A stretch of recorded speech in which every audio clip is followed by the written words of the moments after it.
Isang taos-pusong kumusta sa inyong lahat, mga kapuso. Ako po si Clara at muli ninyo akong samahan sa isang kwentong magpapatunay na ang pinakamatapang na puso ay madalas yung pusong natutong lumaban sa gitna ng katahimikan. Paano kung ang tahanang binuo mo sa pagtitiis at sakripisyo ay isa palang hawlang ginto at ang tanging paraan para makalaya ay ang pagwasak sa lahat ng pinaniniwalaan mo tungkol sa pag-ibig at pamilya? Narinig muna niya ang halakhak bago niya sila nakita. Isang halakhak na malandi at pamilyar, galing sa loob ng on-call room ng asawa niya. Napatigil si Marisol sa pasilyo ng ospital. Ang daladala niyang mainit na container ng lugaw para kay Adrian ay biglang parang nagyelo sa kanyang mga kamay. Sinabi nito sa text na pagod ito sa duty. Na-miss na siya nito. Kaya heto siya. Nagmadaling magluto, nag-abang ng tricycle para lang dalhan ng paborito nitong pagkain ng asawa. Dahan-dahan, humakbang siya palapit sa pinto na bahagyang nakaawang. Sumilip siya. At doon gumuho ang mundo niya. Hindi sa isang malakas na pagsabog, kundi sa isang nakabibinging katahimikan. Nakaupo si Adrian sa gilid ng kama, ang kanyang asawa, ang doktor na may puso ng kanilang komunidad. Pero ang puso nito ngayon ay nakatuon sa iba. Isang babaeng mas bata, nakasuot ng mamahaling blazer. Nakapatong ang kamay nito sa dibdib ni Adrian na para bang pag-aari niya ito. At si Adrian, nakangiti. Isang nangiti na matagal nang hindi ibinibigay sa kanya. Walang sampalan na nangyari, walang sigawan. Ang tanging maririnig ay ang ugong sa loob ng tenga ni Sol at ang tibok ng puso niyang tila bumagsak mula sa dibdib niya, dumiretso sa sahig ng malamig na ospital. Hindi niya alam kung paano siya nakauwi. Parang lumulutang ang kanyang mga paa. Ang tanging alam niya, hindi ang bahay nila ang una niyang pinuntahan, kundi ang malaking bahay ng kanyang biyenan, si Doña Celia Villamor. Kailangan niya ng kakampi, ng isang ina. Nanginginig ang mga kamay niyang nag-doorbell. Si Doña Celia mismo ang nagbukas. Sa likod ng mamahaling salamin nito, nakita niya ang pagkagulat sa mga mata ng matanda. "Sol, anong nangyari sa'yo? Bakit ganyan ang itsura mo?" Doon na bumigay si Sol. Ang mga luhang kanina pa niya pinipigilan ay nagsimula na nang bumagsak, isa-isa, sa kanyang pisngi. "Mama," garalgal ang boses niya. "Si Adrian po. May, may iba po siyang babae." Inaasahan ni Sol ang isang yakap o kahit isang salita ng pag-alo, pero wala. Tinitigan lang siya ni Doña Celia. Ang mukha nito ay blanko, malamig. Kinakalkula ang bawat patak ng kanyang luha. Pagkatapos ng ilang segundo, isang malalim na buntong hininga ang pinakawalan nito. "Nakita mo?" Tanong ng matanda. Walang emosyon. Tumango si Sol, hindi makapagsalita. Huminga ulit ng malalim si Doña Celia at sa pagkakataong yon, nawala na ang anumang bahid ng pag-aalala sa mukha nito. Napalitan ito ng isang bakal na determinasyon. "Pumasok ka," sabi nito sa wakas, pero hindi para alukin siya ng upuan. Hinila siya nito sa isang sulok, malayo sa mga bintana. "Makinig ka sa akin, Marisol. Mariin ang bawat salita.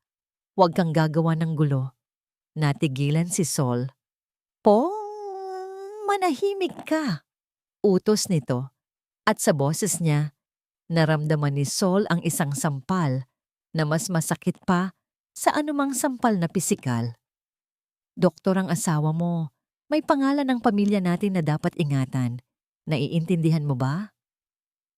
Hindi makapaniwala si Sol sa narinig niya. Ito ba ang inaasahan niyang kanlungan? "Pero mama, niloloko niya po ako."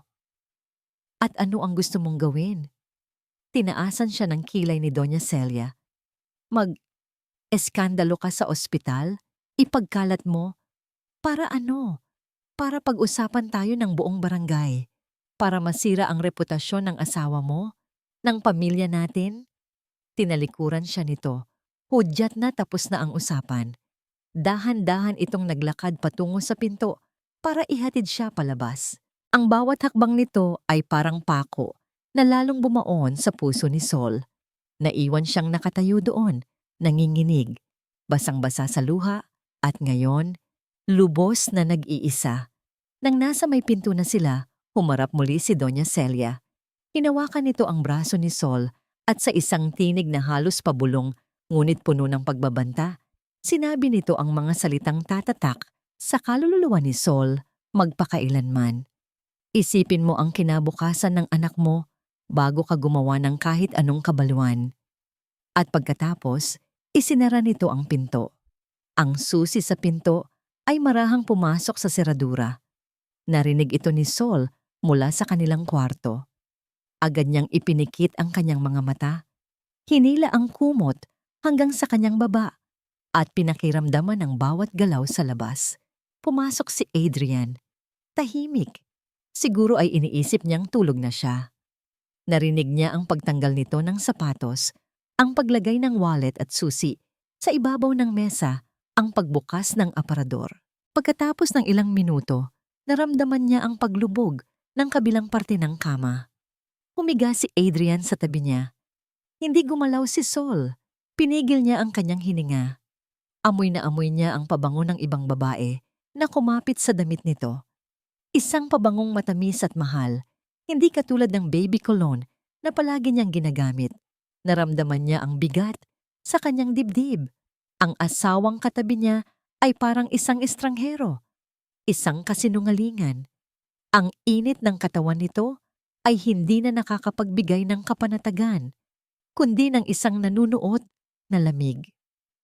Hinintay niyang marinig ang malalim na paghinga ni Adrian, ang hudyat na tulog na ito.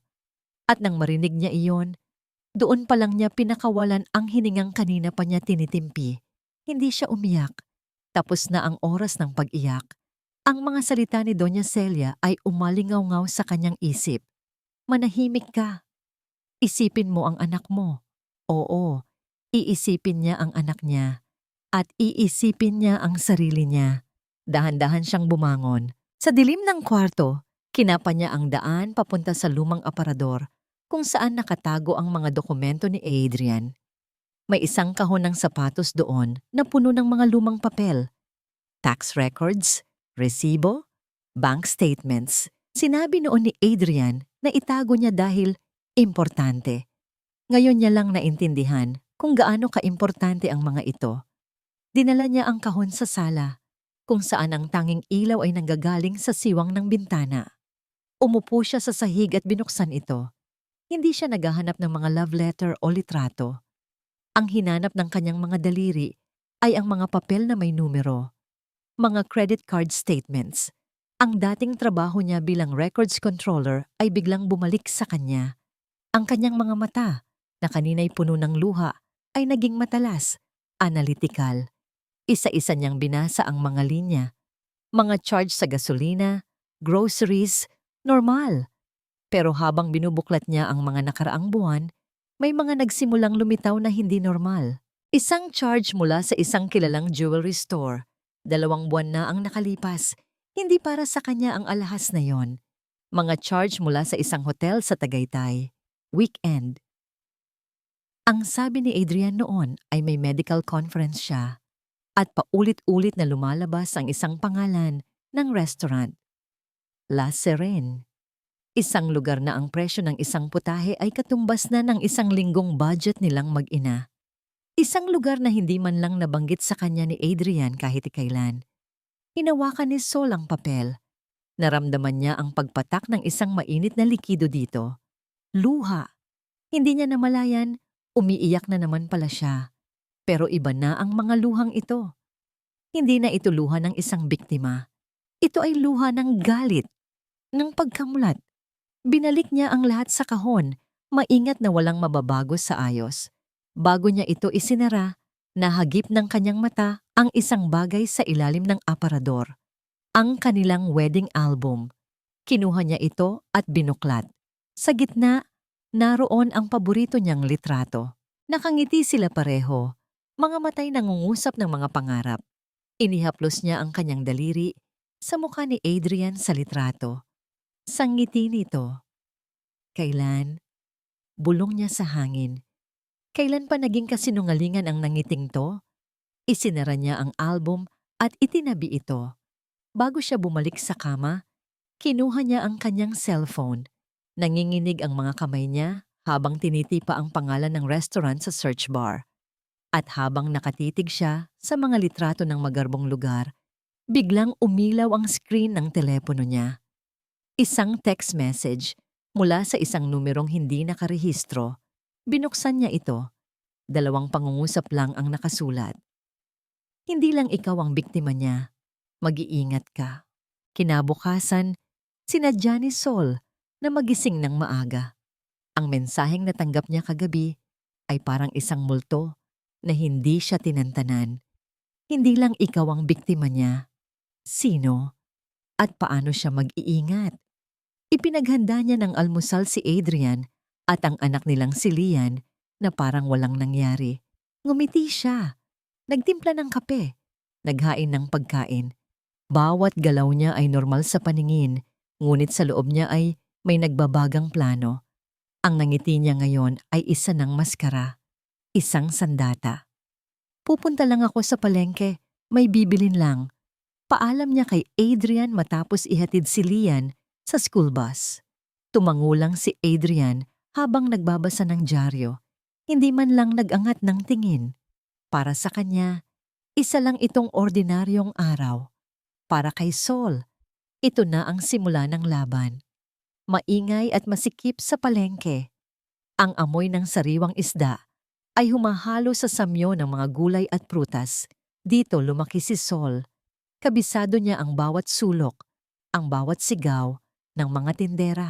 Pero ngayon, habang naglalakad siya, pakiramdam niya ay may mga matang nakamasid. Ang bawat bulungan ay tila tungkol sa kanya. Napapraning na ba ako? Tanong niya sa sarili. Nang papalapit na siya sa pwesto ng suki niyang maggugulay, may biglang humawak sa kanyang braso. Sol? Iha. Napalingon siya. Isang matandang babae, nakasuot ng uniforme ng nurse. Pamilyar ang mukha nito. Si Aling Nida, isa sa mga senior nurse sa ospital kung saan nagtatrabaho si Adrian. Aling Nida, kayo po pala. Sabi ni Sol, pilit nang ngumingiti. May inabot si Aling Nida na lukot na 500 piso. Bayad ko pala sa'yo, Iha. Pasensya na at ngayon lang. Nako, Aling Nida, hindi na po kailangan. Kalimutan niyo na po iyon. Hindi maaari. Giit ng matanda. At sa pilitan niyang isinara ang palad ni Sol na may hawak na pera. Tumingin si Aling Nida sa paligid na para bang may hinahanap. Pagkatapos ay bumaba ang boses niya, naging halos isang bulong. Yung bunso kong anak, naalala mo ba? Nung inatake ng hika sa ER, walang-wala kami. Ikaw ang kumausap sa admin para hindi mo na kami singilin. Utang ko sa iyo ang buhay niya, Sol. Biglang nanariwa sa isip ni Sol ang alaalang iyon. Isang maliit na kabutihan na matagal na niyang nakalimutan. Wala po yun, Aling Nida. Umiling ang matanda. Ang mga mata nito ay puno ng pag-aalala. Kaya makinig ka sa akin. Lalo pa nitong inilapit ang mukha. Ang bawat salita ay mabigat at puno ng kahulugan. Yung mga medical mission sa Laguna, tignan mo ang listahan ng pasyente. Baka may makita ka. At bago pa man makapagtanong si Sol, mabilis nang tumalikod si Aling Nida at nawala sa dami ng tao. Naiwan si Sol na nakatayo, hawak ang pera, ang isip ay gulong-gulo. Medical mission, listahan ng pasyente, ano ang koneksyon nito sa lahat? Hindi na niya tinapos ang pamamalengke. Nagmamadali siyang umuwi. Ang puso niya ay kumakabog sa halo-halong kaba at pag-asa. Ito na. Ito na ang unang tunay na hibla. Sa bahay diretso siya sa maliit nilang bodega kung saan nakatambak ang mga kahon ng lumang gamit. Naalala niya, si Adrian ang laging in charge sa pag-oorganisa ng mga medical mission files. Nagsimula siyang maghalongkat. Alikabok at amoy ng lumang papel ang sumalubong sa kanya. Mga kahon na may markang 22, 2023. Binuksan niya ang pinakabago, mga folder, mga resibo, mga litrato. At sa ilalim ng lahat, nakita niya ang hinahanap niya. Isang makapal na folder na may etiketang Laguna Medical Mission, Patient Registry. Umupo siya sa sahig, binuklat ang folder at sinimulang basahin ang mga pangalan isa-isa. Hindi niya namalayan ng oras. Ang tanging naririnig niya ay ang tunog ng papel at ang sarili niyang paghinga. Anong ginagawa mo dyan, Sol? Halos mapatalon si Sol sa gulat. Ang boses ni Adrian ay nanggaling sa likuran niya. Malamig at walang emosyon. Hindi niya narinig ang pagdating nito. Mabilis niyang isinara ang folder. Tumingala siya. Nakatayo si Adrian sa may pinto ng bodega. Nakakunot ang noo. Ang mga mata ay naniningkit. Puno ng pagdududa. Naghahalongkat ka ba? Model Chak Chan Roy. To sa Tiptok Viet Chung farm mo. Ang puso ni Sol ay umakyat sa kanyang lalamunan. Nanuyo ito. Nag-aayos lang. Sagot niya. Sinisikap na gawing normal ang kanyang boses. Masyado nang maalikabok dito. Hinahanap ko rin yung mga lumang photo album ni Lian. Isang kasinungalingan na mabilis niyang nabuo sa kanyang isip. Tinitigan siya ni Adrian. Ang mga mata nito ay mapanuri. Sinusuri ang bawat galaw niya, ang bawat kislap ng nerbiyos sa kanyang mga mata. Para itong isang mangangasong pinagmamasdan ang kanyang biktima. Ngunit sa huli, tila tinanggap nito ang kanyang palusot. Mag-ingat ka dyan. Baka may mga ipis. Sabi lang nito, bago tumalikod at pumasok sa kanilang kwarto. Hindi huminga si Sol hanggang sa marinig niya ang pagsara ng pinto ng banyo. Mabilis niyang kinuha ang folder, isinilid sa ilalim ng isang lumang kumot sa isa sa mga kahon at tinabunan ng ibang mga gamit. Kailangan na niyang kumilos at kailangan niya ng tulong. Kinabukasan, pagkahatid kay Lian, hindi sa palengke ang punta niya. Sumakay siya ng jeep papunta sa isang maliit na building sa Quezon City. Sa labas, may isang simpleng karatula.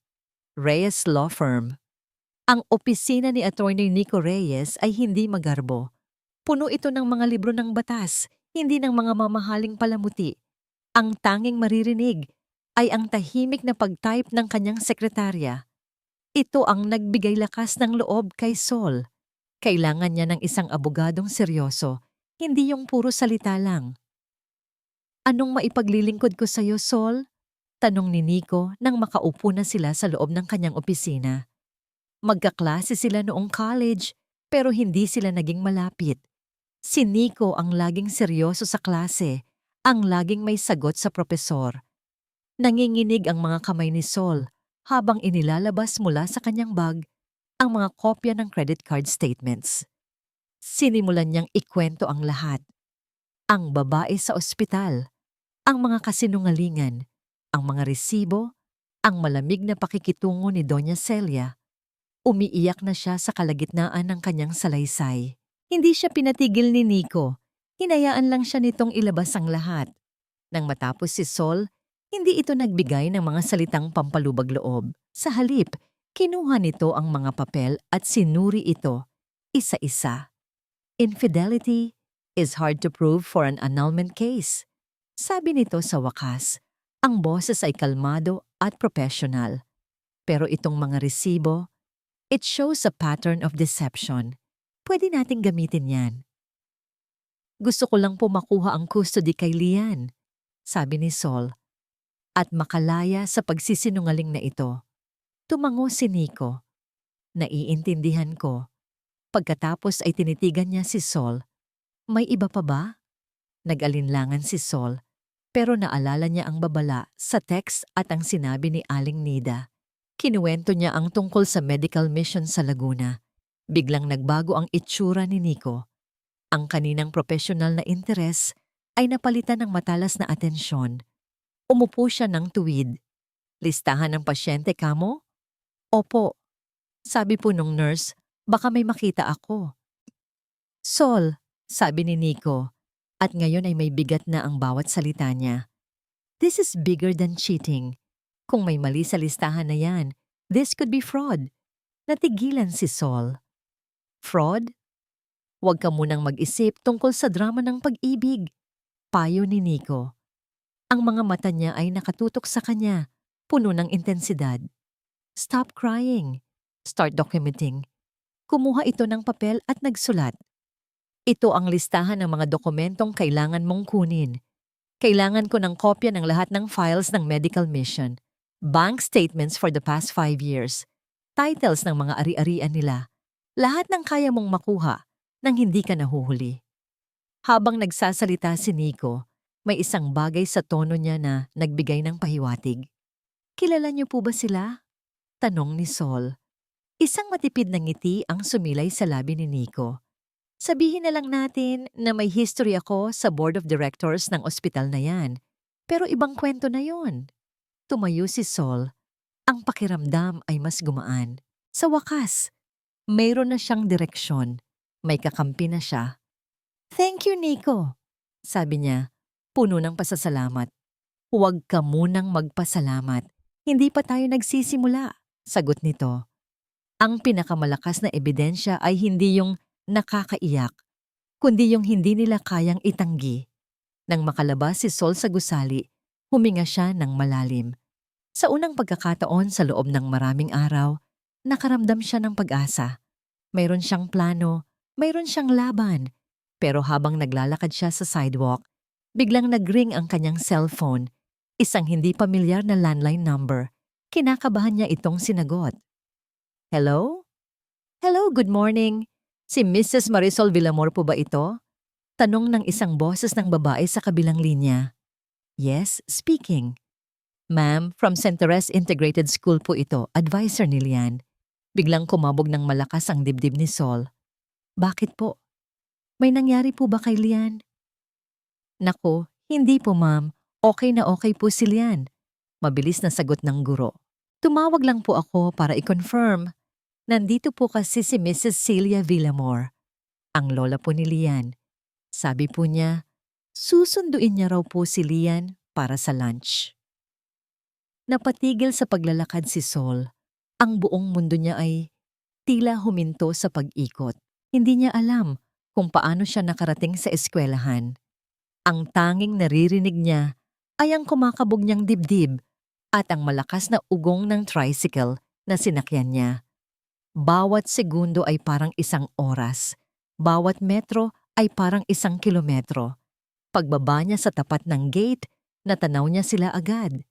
Sa may school garden, nakaupo si Doña Celia sa isang bench. At sa tabi niya, masayang kumakain ng ice cream si Lian. Mula sa malayo, para silang perpektong larawan ng isang mapagmahal na lola at apo. Isang larawan na idinisenyo para sa publiko. Huminga ng malalim si Sol at naglakad palapit. Lian, tawag niya. Sinisikap na panatilihing kalmado ang kanyang boses. Mama! Sigaw ni Lian at tumakbo para salubungin siya ng yakap. Ngumiti si Doña Celia. Isang ngiting matamis, ngunit hindi umabot sa kanyang mga mata. Sol Hija, tamang-tama ang dating mo. Pinapasyalan ko lang itong paborito kong apo. Mama, dapat po ay nagpasabi muna kayo. Mahinang sabi ni Sol habang yakap-yakap ang kanyang anak. Ang nangiti ni Doña Celia ay bahagyang nawala. Tumingin ito sa paligid, tinitiyak na walang ibang nakakarinig. Pagkatapos ay bumulong ito, ang bawat salita ay may yelo. At bakit? Kailangan ko na ba ng permiso para makasama ang sarili kong apo? Bago pa man makasagot si Sol, hinaplos ng matanda ang pisngi ni Lian. Tignan mo si Lian, bulong nito. Para lang sa pandinig ni Sol. Masaya siya, nakangiti. Huwag mong sirain ang mundo niya dahil lang sa selos mo. Parang sinaksak si Sol sa mga salitang yon, selos. Ito ba ang tingin nila sa sakit na nararamdaman niya? Hindi po ito tungkol sa selos, Mama. Talaga? Tinaasan siya ng kilay ni Doña Celia. Kung hindi ito selos, ano? Kabaliwan, Marisol, makinig ka. Kami ang pamilya ng batang ito. Kami ang makakapagbigay ng kinabukasang hindi mo kayang ibigay. Kaya umayos ka. May kinuha si Doña Celia sa kanyang mamahaling bag, isang kahon. Para sa'yo, apo, sabi nito kay Lian. Ang boses ay muling naging matamis. Isang bagong laruan. Isang robot na kumikislap. Mamahalin. Mama, look! Tuwang-tuwang ipinakita ni Lian ang laruan sa kanya. Lola Celia bought me a new robot. Napilitan si Sol na ngumiti para sa kanyang anak. Isang ngingiting masakit. Isang ngingiting nagtatago ng 1,000 sugat. Isang laruan. Isang suhol. At ang anak ko, walang kamalay-malay na ginagamit siyang sandata sa isang gera na hindi niya naiintindihan. Uwi na tayo, anak, sabi na lang niya. Habang naglalakad sila palayo, narinig niya ang huling salita ni Doña Celia. Mag-isip kang mabuti, Sol, para sa bata. Pagod na pagod si Sol pag-uwi sa bahay. Pagod sa pisikal, pero higit sa lahat, pagod sa emosyonal. Ang lakas ng loob na naramdaman niya sa opisina ni Nico ay unti-unting nauubos. Sinisip-sip ng laso ng pagdududa na itinatanim ni Doña Celia sa kanyang isip. At sa gitna ng kanyang pag-iisip, biglang nagring ang kanyang telepono, si Adrian. Sinagot niya ito. Sol, what's this I hear from Mama? Bungad agad nito. Ang boses ay puno ng pagkukunwaring hinanakit. Pinahiya mo raw siya sa school? Sinugod mo? Hindi ko siya sinugod, Adrian. Kinuha ko ang anak ko. You're being paranoid, Sol. Tumaas ang boses nito. Gumagawa ka ng kwento sa isip mo. Mabuti ang intensyon ni Mama. Gusto niya lang makasama ang apo niya. Pero ikaw, nagpapadala ka sa selos mo. Sinisira mo ang pamilya natin. Gaslighting. Ito pala ang pakiramdam. Ang gawin kang kontrabida sa sarili mong kwento. Pamilya? Mapait na tumawa si Sol. Alin doon ang pamilya, Adrian? Yung pagsisinungaling mo o yung pananakot ng nanay mo? Katahimikan. At pagkatapos ay isang malalim na buntong hininga. Bahala ka nga, sabi nito. Bago ibaba ang telepono, napaupo si Sol sa sofa. Ang bigat sa dibdib niya ay hindi na masukat. Pakiramdam niya, ang mga pader ng sarili niyang bahay ay unti-unting lumalapit para ipitin siya. Para makalimot kahit sandali, binuksan niya ang kanyang lumang laptop. Balak sana niyang mag-research tungkol sa mga kaso ng fraud, gaya ng sinabi ni Nico. Pero hindi bumukas ang laptop sa home screen. Nakatitig sa kanya ang login page. At sa ilalim ng password field, may isang maliit na mensahe na kulay pula. Isang mensaheng nagpatayo ng lahat ng balahibo sa kanyang batok. Incorrect password entered 5 times. May nagtangkang buksan ang laptop niya. May pumasok sa bahay nila. Dahan-dahan siyang lumingon sa paligid ng tahimik na apartment. Ang lugar na dati niyang tinuring na kanlungan ay hindi na pala ligtas. Ang pakiramdam na pinagmamasdan ay hindi nawala. Sa sumunod na 2 araw, bawat kilos ni Sol sa loob ng sarili nilang bahay ay may kasamang pag-iingat. Ang laptop niya ay lagi na niyang itinatago sa ilalim ng mga damit ni Lian. Hindi na sa dati nitong pinaglalagyan. Bawat pag-uwi ni Adrian ay parang isang pagpasok ng kalaban. Ang mga ngiti nito ay tila may kutsilyong nakatago sa likod. Isang hapon, habang wala si Adrian at nasa eskwela si Lian, nagpasya si Sol na maglinis. Isang malalim na paglilinis. Hindi lang para maibsan ng stress, kundi para makahanap ng espasyo para sa sarili niya sa bahay na unti-unti nang nagiging hawla. Sinimulan niya sa aparador ni Adrian. Inilabas niya ang lahat ng mga damit nito na hindi na ginagamit. Mga lumang polo, mga kupas na pantalon, mga jacket mula pa noong bago sila ikasal. Para siyang nagtatanggal ng multo. Bawat damit na itinitiklop niya ay isang alaala na gusto na niyang ibaon sa limot. Isinilid niya ang mga damit sa isang malaking itim na garbage bag para i-donate. Nang kunin niya ang isang makapal at lumang-lumang coat na halos hindi na naisuot ni Adrian, may nakapa siyang kakaiba sa loob ng bulsa nito. Isang maliit na matigas na bagay. Kinabahan siya.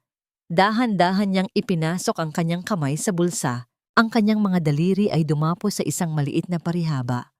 Plastic. Inilabas niya ito. Isang maliit na itim na USB drive. Walang pangalan. Walang kahit anong marka. Biglang bumilis ang tibok ng puso ni Sol. Ito ba? Ito ba ang sagot? O isa lang itong lumang file ng mga presentation ni Adrian? Hindi niya ito pwedeng isaksak sa kanyang laptop. Hindi sa bahay na ito. Hindi na siya nagtitiwala sa seguridad ng sarili niyang pamamahay. Nagbihis siya. Kinuha ang USB, isinilid sa kanyang pitaka, at lumabas ng bahay. Naglakad siya ng 3 kanto, lumiko sa isang eskinita, hanggang sa marating niya ang isang maliit na internet cafe na madalas puntahan ng mga estudyante. Ang ingay ng mga kabataang naglalaro at ang amoy ng instant noodles ang sumalubong sa kanya. Perpekto. Dito, isa lang siyang ordinaryong customer.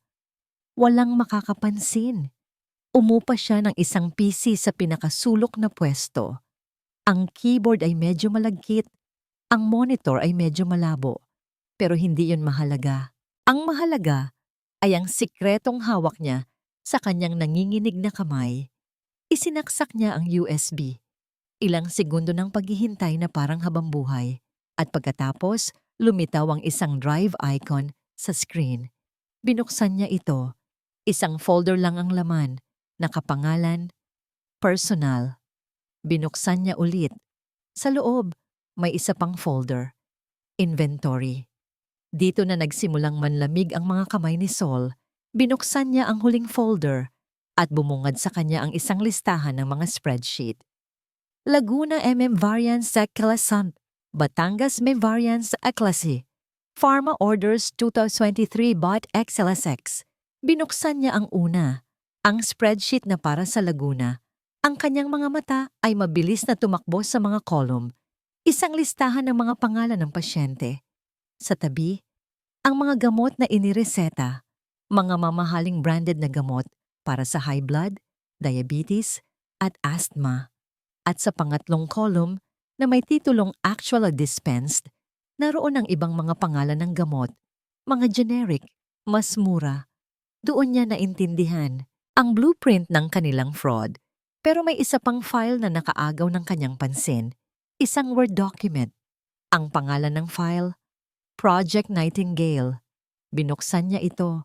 Hindi ito listahan. Isa itong proposal. Isang detalyadong plano kung paano magpasok ng mga high-grade na gamot mula sa isang hindi kilalang supplier at kung paano ito ipapalit sa mga standard na supply ng ospital habang ang mga orihinal na gamot ay ibebenta sa labas. Nakasulat doon ang lahat. Ang pangalan ni Trina bilang supplier. Ang pangalan ng barangay captain sa Laguna bilang taga-validate ng mga pasyente.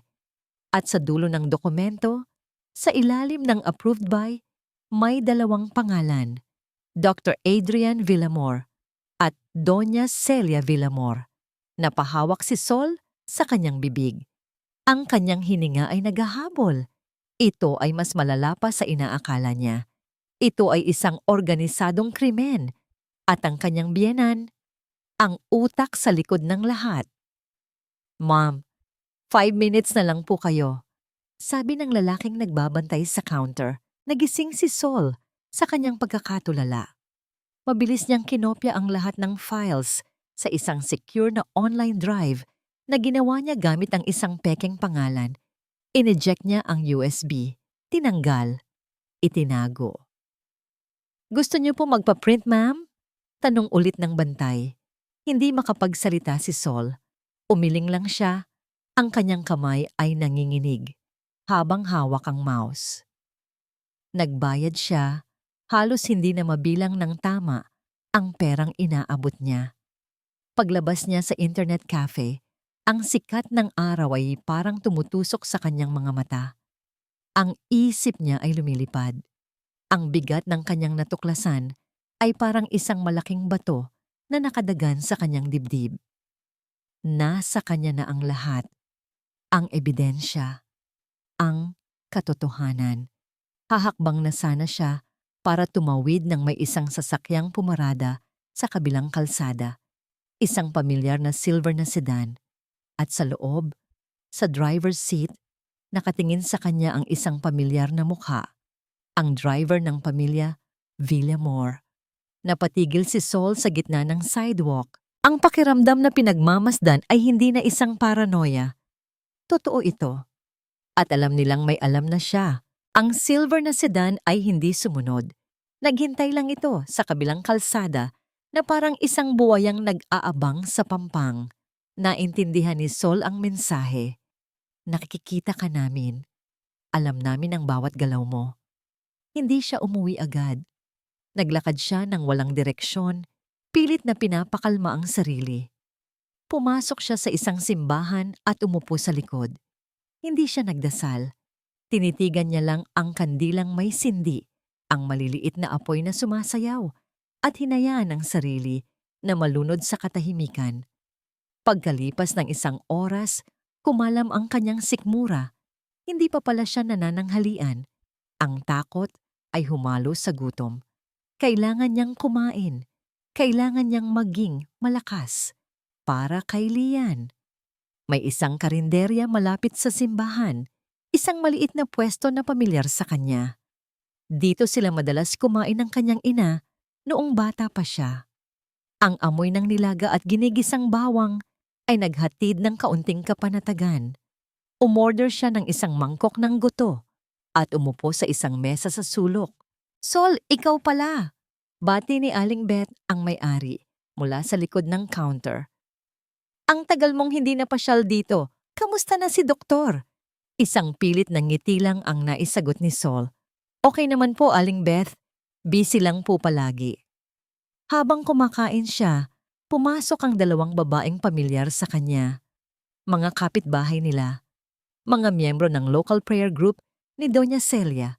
Umupo sila sa mesang hindi kalayuan sa kanya. Hindi siya pinansin ng mga ito. O mas tamang sabihin, sinadya siyang hindi pansinin. Nagsimula silang magbulungan. Noong una, mahina lang. Pero habang tumatagal, unti-unti itong lumalakas, sapat lang para marinig niya. Kawawa naman si Doc Adrian, no? Sobrang bait na tao. Kaya nga ang sabi sa akin ni Doña Celia, sobrang stress daw si Doc ngayon. Alam mo na, sa asawa. Ay totoo ba? Anong nangyari? Naku Mare, sobrang selosa daw. Lahat na lang pinagseselosan.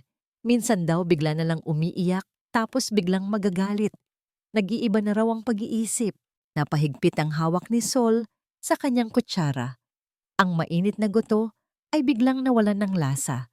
Ang bawat salita nila ay parang maliliit na bubog na tumutusok sa kanyang balat. Tumingin siya sa kanila. Sakto namang napatingin din sa kanya ang isa sa mga babae.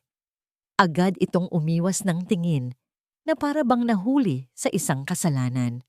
Ito pala iyon. Ito ang sinasabi ni Doña Celia na pag-ingatan niya ang pangalan ng pamilya. Ang ginagawa nito ay hindi pag-iingat, paninira. Sinisira nito ang kanyang pangalan, ang kanyang pagkatao, para pagtakpan ang kasalanan ng anak nito. Biruin mo, sabi ulit nung isa. Kakadonate lang ni Doña Celia ng malaking halaga para sa Christmas party ng barangay. Tapos ganito pa ang problema niya sa manugang. Hay buhay! Napatigil si Sol. Donasyon? Sa barangay? Biglang nag-ugnay ang mga piraso ng impormasyon sa kanyang isip. Ang barangay captain, ang listahan, ang pera. Hindi na niya kaya. Hindi na niya kayang marinig pa. Tumayo siya para magbayad. Ang mga mata ng lahat sa karinderya ay tila nakatutok sa kanya. Ang mga bulungan ay naging isang malakas na ingay sa kanyang ulo. Nang iaabot na niya ang bayad, pinigilan siya ni Aling Beth. Tahimik nitong kinuha ang isa pang mangkok ng mainit na sabaw, inilagay sa harap niya. Huwag mong pansinin, mahinang sabi ni Aling Beth, hindi nakatingin sa kanya. Kumain ka. Isang simpleng kabaitan. Pero para kay Sol, ito ay parang isang salbabida na inihagis sa isang taong nalulunod. Tumango lang siya, hindi makapagsalita, at mabilis na lumabas. Pagdating niya sa bahay, ang pakiramdam ng pagiging api ay nangingibabaw. Sinalubong siya ng katahimikan. Pero sa ibabaw ng maliit na mesa sa may pinto, may isang bagay na wala doon kaninang umaga. Isang brown na envelope. Opisyal, mula sa isang courier service. Nanginginig ang mga kamay niyang binuksan ito. Sa loob, isang makapal na papel na may letterhead ng isang hindi pamilyar na law firm. Ang mga salita ay formal, malamig, nakakatakot. Binasa niya ang laman. Ito ay isang formal na abiso. Bilang tugon sa kanyang unang hakbang sa pag-file ng annulment, ang kampo ni Dr. Adrian Villamor bilang nag-aalalang asawa at ama ay formal na humihiling sa korte ng isang mandatoryong psychiatric evaluation para kay Marisol Villamor bilang kondisyon sa anumang usapin tungkol sa guardianship ng kanilang anak. Binitawan niya ang sulat. Ang papel ay marahang nahulog sa sahig. Ang mga tsismis sa karinderya. Ang mga bulungan tungkol sa pag-iiba ng isip. Hindi lang pala ito paninira. Ito ay paghahanda. Gagawin nilang baliw siya sa mata ng batas para makuha ang kanyang anak. Ang sulat ay parang isang mabigat na kadena na gumapos sa mga paa ni Sol. Pakiramdam niya ay hindi na siya makahakbang. Gagawin siyang baliw. Iyon ang plano. Isang plano na napaka-perpekto, napakakalkulado, napakademonyo. Pero ang takot ay may hangganan. At kapag ang isang tao, lalo na ang isang ina, ay naisandal na sa pader, ang takot ay nagiging tapang. Hindi na siya nag-aksaya ng panahon. Kinuha niya ang USB, ang sulat, at lahat ng dokumentong nakolekta niya. Isinilid niya ang lahat sa isang bag at muling bumalik sa opisina ni Attorney Nico Reyes. They're making their move, sabi ni Nico pagkatapos basahin ang sulat. Ang kanyang mukha ay seryoso, ngunit kalmado. This is a classic intimidation tactic. They will try to prove you are an unfit mother. Pero hindi totoo yan. Nanginginig ang boses ni Sol. I know, sagot ni Nico. And they know we know. Pero ang target nila ay ang korte, ang huwes. Gusto nilang magtanim ng duda. Tumingin ito sa kanya. Pero may panlaban tayo. Anong dala mo? Inilabas ni Sol ang USB. Nico, mas malala pa ito sa akala natin. Isinaksak ni Nico ang drive sa kanyang computer. Habang binubuksan nito ang mga files, isa-isang ikinuwento ni Sol ang lahat. Ang laman ng mga spreadsheet, ang proposal na Project Nightingale, at ang pinakamahalaga, ang 2 pangalan sa ilalim ng approved by. Tahimik lang si Nico. Ang kanyang mga mata ay mabilis na gumagalaw. Binabasa ang bawat linya, kinokonekta ang bawat datos. Ang kaninang kalmado niyang muka ay napalitan ng isang matinding konsentrasyon. Yung listahan ng pasyente sa Laguna na binigay ni Aling Nida, sabi ni Sol. Pwede po ba nating i-cross-reference? Tumango si Nico, hindi inaalis ang tingin sa screen. Binuksan niya ang scanned copy ng listahan na ipinadala ni Sol dati at inilagay ito sa kalahati ng screen habang ang spreadsheet mula sa USB ay nasa kabila. Nagsimula siyang mag-type, naghahanap, nagkukumpara, katahimikan. Tanging ang tunog lang ng pag-click ng mouse at keyboard ang maririnig. Pagkalipas ng 5 minuto, huminto si Nico. Sumandal siya sa kanyang upuan at tinitigan ang 2 dokumento. Tama ka, Sol? Sabi niya. Ang boses ay mababa at puno ng kasiguraduhan. Marami sa mga pangalan sa official list ay mga multo. May mga namatay na, may mga matagal nang umalis sa Laguna. At ang mga pangalan ng pasyente sa spreadsheet ni Adrian, hindi tugma. Iba ang gamot na nakalista sa opisyal na report, iba ang nasa inventory nila. Pagkatapos ay itinuro niya ang isang pangalan na paulit-ulit na lumalabas sa listahan ng Laguna bilang garantor ng mga pasyente. At itong si Barangay Captain Rivas, siya yung kapitan na binigyan ni Doña Celia ng malaking donasyon, di ba? Tumango si Sol. Ang lahat ay nagiging malinaw na. Ang donasyon ay hindi dahil sa kabutihang loob. Ito ay bayad. Bayad para sa katahimikan. This is a conspiracy, sabi ni Nico. Tumayo ito at lumapit sa isang whiteboard sa kanyang likuran. Nagsimula siyang magsulat. Gumuhit ng mga linya. Kinokonekta ang mga pangalan. Trina, Adrian, Kapitan Rivas, ang ospital. Pagkatapos, kinuha niya ang printout ng Project Nightingale proposal. Binilugan niya ang pangalan ni Adrian. At pagkatapos, mas makapal, mas mariin, binilugan niya ang pangalan ni Doña Celia Villamor. Humarap siya kay Sol. Ang marker ay hawak pa rin. Hindi ang asawa mo ang kalaban, Sol, sabi niya. Ang mga mata ay seryoso at puno ng kahulugan. Isa lang siyang sundalo. Siya ang reyna sa chessboard na ito. Napatingin si Sol sa whiteboard, sa mga pangalan, sa mga linya. Ang away na inakala niyang tungkol sa isang nasirang pag-ibig ay isa palang laban sa isang sindikatong pinapatakbo ng sarili niyang biyenan. Pero, paano natin ito lalabanan? Tanong ni Sol. Ang boses ay halos pabulong. Sa katotohanan, sagot ni Nico, lahat ng ito ay sapat na. Pero itong Project Nightingale, parang may mas malalim pa dito. Hindi lang ito tungkol sa pera. Bago pa man sila makapagpatuloy, biglang nag-ring ang cellphone ni Sol. Nakatitig siya sa screen. Si Aling Nida. Sagutin mo, sabi ni Nico. Kinakabahan niyang sinagot at inilagay sa speakerphone. Hello, Aling Nida. Sol, ang boses sa kabilang linya ay nanginginig, puno ng takot. Sol, anak, bakit po? Anong nangyari? Tinawagan ako ng HR. Kanina lang. Humihikbi ang matanda.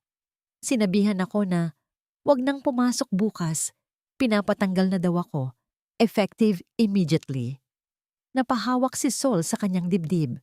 Sol, ikong! Patuloy ni Aling Nida, ang boses ay basag na. Alam na nila. Alam na nilang nag-usap tayo. Ang balita tungkol kay Aling Nida ay parang isang malaking batong humampas sa dibdib ni Sol. Nawala ng trabaho ang isang taong walang kasalanan, nadawit dahil sa kanya. Ang bigat ng konsensya ay humalo sa takot at galit na nararamdaman niya. Kasalanan ko to, Nico, sabi niya. Ang boses ay puno ng pait. Hindi, mariing sagot ni Nico. Kasalanan nila ito. Ginagamit nila ang kapangyarihan nila para manakot. At ito ang patunay na natatakot na sila sa'yo. Hinawakan nito ang telepono. Hahanapan natin ng paraan para tulungan si Aling Nida. Pero ngayon, kailangan mong maging mas matatag. Umuwi si Sol na may bagong bigat sa kanyang puso. Ang laban na ito ay hindi na lang para sa kanya. Para na rin ito sa mga taong nadadamay. Kinabukasan, isang tawag ang gumising sa kanya. Isang numerong hindi rehistrado, pero alam niya kung sino ito. Hello? Marisol. Ang boses ni Doña Celia ay kalmado. Hindi ito galit. Hindi ito nananakot. Para lang itong isang ordinaryong pag-uusap. Kailangan nating mag-usap. Tayong dalawa lang. Sa labas. Hindi ito isang pakiusap. Ito ay isang utos. Nagkita sila sa isang tahimik at mamahaling coffee shop sa isang hotel. Si Doña Celia ay naroon na. Nakaupo sa isang mesa sa sulok. May hawak na tasa ng tsaa. Perpekto ang ayos nito, mula sa buhok hanggang sa alahas. Para siyang isang reyna sa kanyang trono. Umupo ka, sabi nito. Umupo si Sol. Ang bawat kilos niya ay mabigat. Walang paligoy-ligoy. Inilapag ni Doña Celia ang kanyang bag sa katabing upuan at may inilabas mula dito. Isang sobre, isang makapal na checkbook. at isang susi. Alam kong nahihirapan ka. Panimula ng matanda. Ang boses ay malumanay. Isang pagkukunwaring awa. At ayokong makita ang apo ko na nahihirapan din. Inusod nito ang sobre palapit kay Sol. Isang manager's check. 7 million pesos. Napatingin si Sol sa sobre. 7 milyon. Ang halaga na hindi niya kayang kitain kahit sa buong buhay niya. Isang condominium unit sa Makati, fully furnished. Nakapangalan na sayo. Patuloy ni Doña Celia, itinutulak naman ang susi. At higit sa lahat, sabi nito, binubuksan ng checkbook. Isang trust fund para kay Lian. Pambayad sa eskwela niya hanggang kolehiyo. Kahit saang eskwelahan sa buong mundo. At isang malinis na annulment. Walang gulo, walang tanong. Nakatitig lang si Sol sa mga bagay na nasa ibabaw ng mesa. Ang pera, ang susi, ang pangako ng isang magandang buhay, isang buhay na walang hirap, isang kinabukasan para sa anak niya. Ito ang practical choice, Sol, sabi ni Doña Celia. Ang bawat salita ay nakalkula. Isang pagkakamali lang ni Adrian, lalaki siya, pero hindi ibig sabihin niyan ay kailangan ng masira ang lahat, lalo na ang kinabukasan ng anak ninyo. Pagkatapos, sinabi nito ang kapalit, ibigay mo sa akin ang USB at manahimik ka habang buhay. Katahimikan. Tanging ang mahinang tunog lang ng mga kutsarita at tasa ang maririnig sa paligid. Napahawak si Sol sa kanyang bag. Sa loob, naroon ang kanyang pitaka. At sa loob ng pitaka, ang luma at kupas ng litrato ni Lian na may malaking ngiti. Naisip niya ang anak niya. Oo, mabibigyan niya ito ng magandang buhay gamit ang perang ito. Hindi na sila mag-aalala sa pambayad ng upa, sa matrikula, sa pagkain. Pero anong klase ng ina ang haharap sa kanya paglaki niya?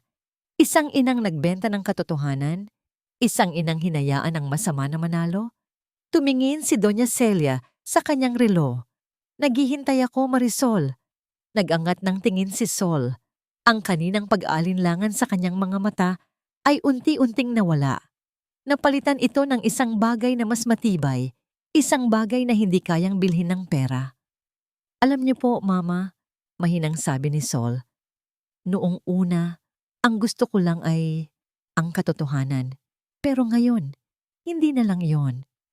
Hinawakan niya ang kanyang tasa. Malamig na ang kape. May isang nurse na nawalan ng trabaho dahil sa akin. May mga pasyenteng niloko ninyo. Hindi na po ito tungkol sa akin lang. Ngumiti ng mapait si Doña Celia. Tapang-tapangan ka. Sige, pero tandaan mo, mas malaki pa ang mawawala sa'yo kaysa sa akin kung itutuloy mo to. Isang pagbabanta. Ang huling alas. Dahan-dahang tumayo si Sol. Inayos niya ang kanyang damit. Tinitigan niya ng diretso sa mata ang kanyang biyenan. Ang babaeng minsan niyang tinuring na pangalawang ina. Wala nang takot sa kanyang mga mata. Wala nang luha. Tanging isang matatag na desisyon. Magkita na lang po tayo sa korte. At pagkatapos, tumalikod siya at naglakad palabas. Iniwan ang 7 milyon, ang susi, at ang lahat ng kasinungalingan sa ibabaw ng mesa. Ang unang araw ng hearing ay parang isang pelikula kung saan lahat ay umaarte. Si Adrian, nakasuot ng mamahaling suit, ang kanyang mukha ay puno ng hinanakit. Si Doña Celia, nakaupo sa likuran, ang postura ay perpekto. Isang imahe ng isang ulirang ina na sumusuporta sa kanyang aping anak. At ang kanilang abogado, isang matandang lalaki na kilala sa pagiging agresibo, ay nagsimula sa pagpinta ng isang larawan ni Sol bilang isang asawang wala sa katinuan. Your Honor, panimula nito, my client, Dr. Adrian Villamor, a respected doctor, has suffered emotionally for months. Ang kanyang asawa, ang petitioner, has shown patterns of irrational jealousy, paranoia, and emotional instability. Nakatayo si Sol sa tabi ni Nico, pinipigilan ang sarili na sumagot. Ang bawat salita ng abogado ay isang dagok. Pero hinawakan lang ni Nico ang kanyang braso ng bahagya, isang paalala na manatiling kalmado. Nang si Nico na ang nagsalita, ibang-iba ang kanyang diskarte. Walang drama, walang emosyon. Your Honor, we are not here to discuss emotions. We are here to present facts. Isa-isa niyang inilatag ang mga ebidensya, ang mga credit card statements, ang mga hotel bookings sa Tagaytay, ang mga resibo mula sa mga mamahaling restaurant at alahas. Is this the behavior of a paranoid wife, Your Honor? Or is this the paper trail of a husband living a double life? Arogante pa rin ang itsura ni Adrian. Ngumisi pa ito ng bahagya na para bang sinasabing, iyon lang ba? Nang ilabas ni Nico ang mga litrato ni Adrian kasama si Trina, na palihim na kinunan ng isang private investigator, bahagyang nawala ang ngisi nito pero hindi pa iyon ang bomba. Your Honor, sabi ni Nico, inilalapag ang isang makapal na folder sa mesa. We would also like to present a list of patients from a medical mission in Laguna, organized by my client's husband. Doon, nagbago ang lahat. Biglang napatingin si Adrian sa kanyang abogado. Si Doña Celia sa likuran ay napaayos ng upo, na wala ang kanilang pagkukunwari. Napalitan ito ng hindi maipintang kaba. Inisa-isa ni Nico ang mga pangalan sa listahan, mga pangalang napatunayan nilang matagal nang patay, mga pangalang hindi na nakatira sa lugar. These are ghost patients, Your Honor, and yet, thousands of pesos worth of expensive medicine were prescribed under their names, signed and approved. Sabi ni Nico, idinidiin ang bawat salita. By Dr. Adrian Villamor himself. Ang ekspresyon sa mukha ng huwes ay nagbago. Ang kaninang pagkabagot ay napalitan ng matalas na interes. Ang pader ng kasinungalingan ng mga Villamor ay nagkaroon ng unang bitak. Nakatitig si Sol kay Adrian. At sa unang pagkakataon, sa loob ng mahabang panahon, nakita niya ito. Ang totoong Adrian. Hindi ang doktor na may puso. Hindi ang mapagmahal na asawa, kundi isang duwag. Ang kaninang arogansya sa mukha nito ay ganap nang nawala. Napalitan ito ng pawis sa kanyang noo at isang hindi mapakaling paggalaw sa kanyang upuan. Ang kanyang mga mata ay nagpapakita ng isang bagay na matagal nang hindi nakita ni Sol. Takot. Nang matapos ang hearing para sa araw na yon, habang nag-aayos sila ng gamit, lumapit ang abogado ng mga Villamor kay Nico. Hindi ito mukhang galit. Mukha itong pagod. Reyes, sabi nito, ang usapan ay annulment. Bakit mo dinadawit ang ospital? Halata sa boses nito na hindi ito nasabihan tungkol sa fraud. Ginamit lang din ito ng mga Villamor. Ngumiti lang si Nico. Tanungin mo ang kliyente mo. Paglabas nila ng korte, hinarang sila ng ilang reporter. Tila may nakaamoy na ng malaking balita. Dr. Villamor, totoo po ba ang mga akusasyon ng financial misconduct sa inyo? Hindi sumagot si Adrian. Nagmadali itong maglakad, itinutulak ang mga kamera sa tulong ng kanyang ina. Kinagabihan, habang pinapanood ni Sol ang balita, lumabas ang kanilang kwento. Hindi pa ito ang headline, pero naroon na. Respetadong doktor, inakusahan ng misis ng pandaraya. Pagkatapos ng ilang sandali, tumunog ang telepono ni Nico. Tumatawag ito kay Sol. Sol, buksan mo ang TV, News Channel 5. Ginawa niya. At doon, sa ilalim ng screen, isang breaking news sticker ang gumagalaw. St. Michael's Medical Center, naglabas ng opisyal na pahayag. Magsasagawa sila ng isang internal investigation sa mga aligasyon laban kay Dr. Adrian Villamor. Habang isinasagawa ang investigasyon, si Dr.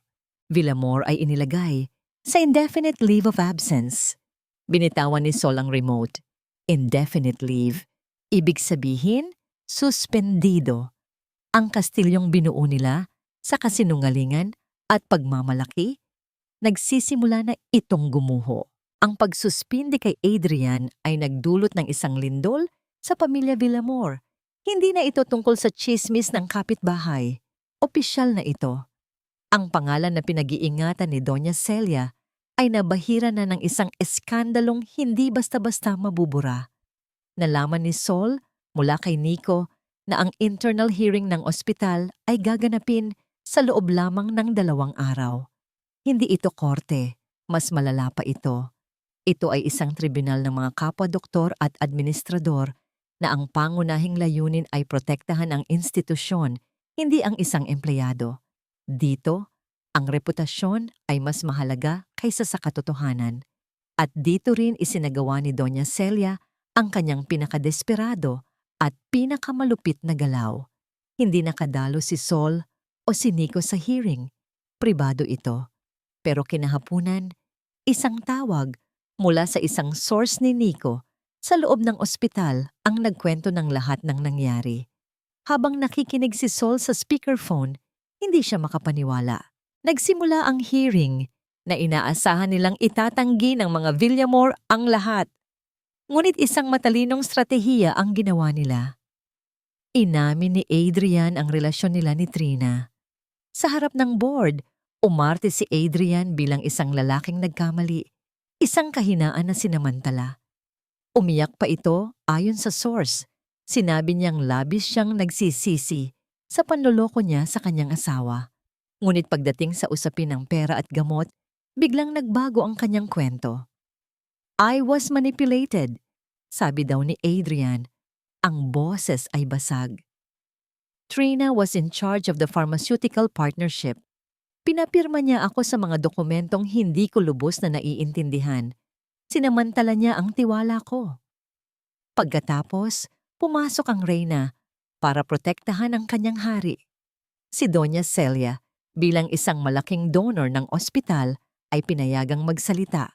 Kalmado, disente, puno ng awtoridad. Nagpresenta siya ng mga ebidensya, mga email na tila nagpapatunay na si Trina ang may kontrol sa lahat ng transaksyon, mga text messages na pinalabas na si Trina ang naguutos kay Adrian, isang perpektong palabas. Si Adrian ang biktima ng isang ambisyosang babae. Si Doña Celia ang inang nagtatanggol sa naligaw na anak. At si Trina ang sakripisyo. Tinawag si Trina para magsalita. Pumasok ito sa kwarto, arogante pa rin. Iniisip marahil na kakampihan siya ng mga Villamor. Ngunit nang marinig niya ang mga akusasyon, ang mga kasinungalingan, ang tahasang paghuhugas kamay ni Adrian at Doña Celia, ang kanyang mukha ay unti-unting namutla. Nakatitig siya kay Adrian, hindi makapaniwala. Pagkatapos, tumingin siya kay Doña Celia, ang babaeng nangako sa kanya ng mundo. Ang reyna ay tinitigan lang siya pabalik. Malamig, walang emosyon, isang tingin na nagsasabing, tapos ka na. Doon na sumabog si Trina. Hindi ito isang mahinahon na pagtanggi. Ito ay isang sigaw. Isang sigaw na puno ng galit at pagtataksil. Isang sigaw na yumanig sa buong conference room. Sinungaling. Sigaw niya. Nanginginig, itinuturo si Doña Celia. Anong sinasabi ninyong ako? Anong ako ang nag-utos? Humarap siya sa board. Huwag kayong maniwala sa kanila. Siya ang utak ng lahat ng ito. Tumingin siyang muli kay Donna Celia. Ang mga luha ay bumabagsak na sa kanyang pisngi. Ang makeup niyang mamahalin ay nasisira na. Pero kayo po ang nag-utos sa akin na gawin ang lahat ng ito. Natahimik ang buong kwarto. Ang tanging maririnig ay ang paghahabol ng hininga ni Trina. Ang reyna ay naghain ng sakripisyo, pero hindi niya inaasahan na ang sakripisyo ay sisigaw. Tapos na ang kwento ko, Sol, sabi ng source ni Nico sa telepono. Dinala na ng security si Trina palabas habang nagsisigaw pa rin. Magulo. Sobrang gulo. Ibinaba ni Nico ang tawag. Tumingin siya kay Sol. Naramdaman ni Sol ang isang kakaibang emosyon. Galit kay Doña Celia, oo. Pero may kaunting awa para kay Trina. Isang babaeng ginamit at ngayon ay itatapon na parang basura. Isa ring biktima sa ibang paraan. Habang pinoproseso pa nila ang lahat, biglang nag-ring ang telepono ni Nico. Isang unknown number. Nagkatinginan sila. Sinagot ito ni Nico. "Hello, Attorney Reyes speaking." Katahimikan sa kabilang linya. Pagkatapos, isang boses na garalgal. Basag sa pag-iyak, ngunit may determinasyon. Ang boses ni Trina. "Tulungan niyo ako," sabi nito. "Gagawin ko ang lahat. Ibagsak lang natin sila." Tumingin si Nico kay Sol. "Sol," sabi niya habang nakatakip ang kamay sa mikropono. Tumatawag si Trina. Gusto ka raw niyang makausap. Ang pakikipag-usap kay Trina ay naganap ng patago sa isang lugar na malayo sa mata ng publiko. Si Trina, ang babaeng sumira sa kanyang pamilya, ay nakaupo sa harap niya. Ang mukha ay namamaga sa kakaiyak. Hindi na ito ang aroganteng babae na nakita niya sa ospital, hindi rin ang mayabang na supplier. Ngayon, isa lang itong babaeng durog, niloko at pinagtaksilan ng mga taong pinagkatiwalaan niya. "Sinong mag-iisip na mag-uusap tayo sa ganitong paraan?" Mapait na sabi ni Trina, tumingin kay Sol. "Pareho lang pala tayo. Ginagago nila." Kinuwento niya ang lahat. Kung paano siya nilapitan ni Doña Celia, kung paano siya inalok ng malaking komisyon kapalit ng Project Nightingale, kung paano siya nilinlang na akalain Adrian ay tunay na umibig sa kanya. Ang lahat ng transaksyon, ang mga fake invoices, ang pagbabayad sa mga opisyal ng barangay, lahat ay may basbas at utos ni Doña Celia. Si Adrian ay sunod-sunuran lang. "Nasa akin pa ang lahat ng kopya ng emails at texts," sabi ni Trina. "Mga usapan namin ni Doña Celia, mga resibo ng mga gamot na ibinenta namin sa labas, ibibigay ko lahat." "Bakit?" tanong ni Sol. Walang bahid ng puot sa boses. "Gusto kong makita silang bumagsak," sagot ni Trina. Ang mga mata ay nanlilisik sa galit. "Gusto kong maramdaman nila ang pakiramdam na itapon, na parang basura. Kailangan nilang kumilos ng mabilis." Nagsimula ng umugong ang balita tungkol sa ginawa ni Adrian sa ospital. Ang iskandalo ay lumalaki. Ang media ay nag-iimbestiga. "Ito na ang pagkakataon natin, Sol," sabi ni Nico. "Hindi lang ito para sa annulment. Ito ay para sa hustisya, para kay Aling Nida, para sa mga pasyenteng niloko nila, para sa lahat ng biktima." Ang mga sumunod na araw ay puno ng paghahanda. Pinagsama-sama ni Nico ang mga ebidensya mula kay Sol at Trina, mga emails, text, bank statements, listahan ng pasyente, ang Project Nightingale proposal at ang mga testimonya ng bawat isa. Ang formal na kaso ay isinampa. Hindi lang ito annulment, kundi isang kasong kriminal para sa syndicated estafa, fraud at corruption.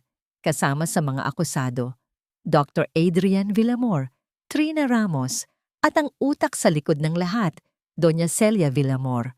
Naging headline ang balita. Bata-batok sa Villamor Dynasty.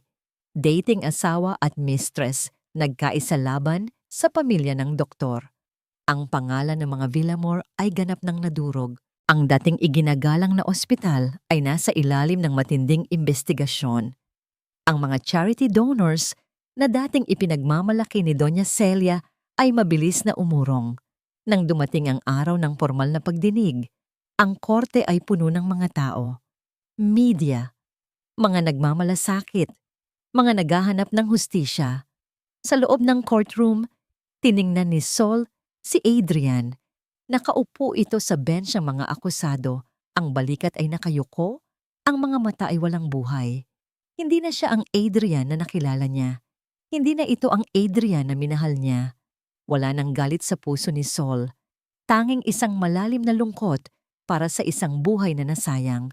Para sa isang lalaking piniling maging anino ng kanyang ina. Pumasok si Doña Celia. Ang kanyang dating tikas ay nawala na. Ang kanyang buhok ay medyo gusot. Ang kanyang mga mata ay nagpapakita ng isang pagod na hindi kayang takpan ng anumang makeup. Nang makita niya si Trina sa kabilang panig, isang matinding galit ang sumilay sa kanyang mukha. Sa pagdinig, inilatag ni Nico ang lahat ng ebidensya, ang bawat testimonya, ang bawat dokumento, ang bawat pagtataksil. Walang pwedeng itanggi, walang pwedeng takpan. Ang hukom ay kalmado. Ang kanyang mga mata ay nananatiling walang emosyon, ngunit ang bigat ng bawat ebidensya ay nararamdaman sa buong silid. Nang matapos ang presentasyon, hiniling ni Adrian na magsalita.